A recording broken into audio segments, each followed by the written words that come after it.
Hello friends, my name is Tegan Lockhart and welcome to Hartfelt Healing. I have some very important topics to cover today, and these are the issues surrounding the current trend of burning white sage. Salvia apiana is native to Southwest America and Northwest Mexico.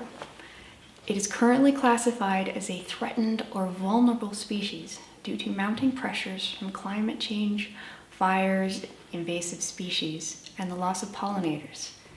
But the biggest threat it is facing is consumer demand. The commercialization and commodification of white sage are driving this demand. And because white sage is a slow-growing species, it's not able to keep up.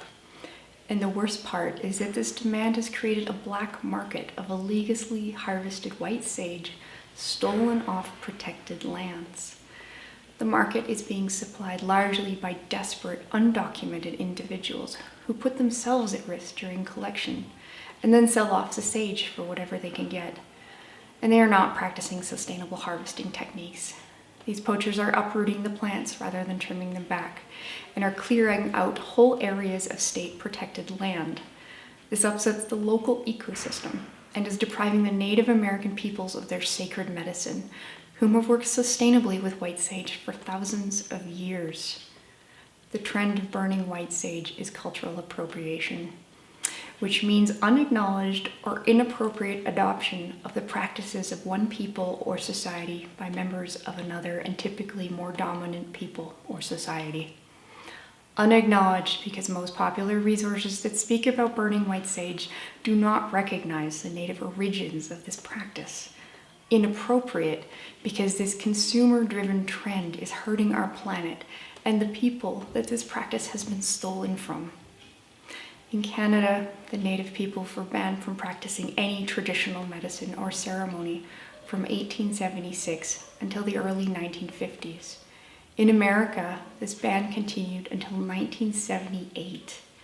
I am deeply sorry for the choices made by my white ancestors. But I don't feel loading on more white guilt serves the greater good. I do, however, believe in taking positive action to help repair the harm being done in the present. This is called a living amends. So I'm calling on all of you on the spiritual path. Don't buy white sage anymore. There are other options, and I'll get to some of these shortly, but please don't be a consumer. Don't participate in the perpetuation of this disrespect. Resist.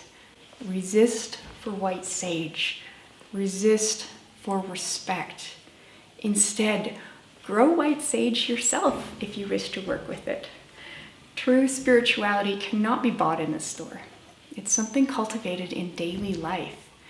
When you work with a live plant, a very special connection takes place. You'll learn about its energy and how it expresses its needs. And the more time you spend with your plant, the deeper this relationship will become. In Canada, there are Indian friendship centers where you can go to learn about white sage and its traditional use. They're happy to educate those who approach with curiosity and respect. They will give you the medicine if you need it. They believe medicines should be gifted, never bought. White sage is used medicinally and ceremonially by the Native people. The ceremony, known as smudging, is an indigenous ceremony of prayer and not merely used to clear out negative energies, as so many have come to believe. It goes much deeper. All of the elements are represented in this practice. The unlit sage is earth. The lit sage is fire. The abalone shell, used as a smudge bowl, is the water element, and the feather and smoke represent the air element. Smoke also represents divinity and carries the prayers to the spirit realm. The term smudging is culturally insensitive for non-natives to use, but smoke cleansing has a history in most cultures around the globe and has been shown to kill off most airborne pathogens in addition to clearing out those bad vibes. It would feel strange to refer to wine tasting with cheese and crackers as performing the Eucharist, and I suspect it feels equally unorthodox when non-natives use the term smudging to describe cleansing a space of negative energy. Smoke cleansing is a more considerate term for the rest of us. And I've chosen to adopt the term smoke wand to describe my dried herb bundles in order to move away from a culturally specific term. If you choose to model your smoke cleansing practice off this ancient ceremony, please do with the appropriate respect, honor, and appreciation. I want to mention here that black and white abalone populations are endangered and many other species are threatened. There are aquaculture varieties available, so please seek out a responsible and earth-friendly source. I'd also like to add that there are differing opinions among the indigenous peoples as to whether non-natives should be using white sage. I'm not going to tell you what you should or should not do in your own home, but I would like to encourage consciousness in whatever you choose to do. Please educate yourself further. I've attached a few links which express different perspectives in the descriptions below this video to get you started.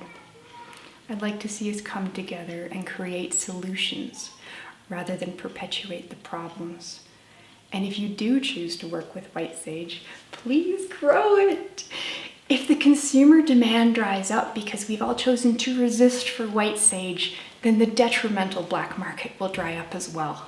And this will be a great accomplishment towards preserving this special plant. If you work with it, please do so with respect, intent, and awareness of its rich and at times painful history. But together we can write a new ending to this story. I'd also like to encourage you to seek out alternatives. Develop personal relationships with your chosen plants. Look to your own ancestors and their practices, as these resonate with your very DNA. For example, I personally feel a strong affinity with rosemary, which comes from my Celtic and Mediterranean ancestry. In my next video, I'll be doing a hands-on demonstrations on how to tie your own smoke wand like the ones I have here. Please share this video. We all need to be aware of the issues surrounding white sage. Hit the like button if my message struck a chord. And as always, I want to hear your input on what I've covered today. Is there anything else we all need to know? Share it with the community. What about your smoke cleansing practices? Any special plants you love working with? Let's start a dialogue around these topics and find solutions together so that we can all do better going forward. Thank you so much for watching. I love you all.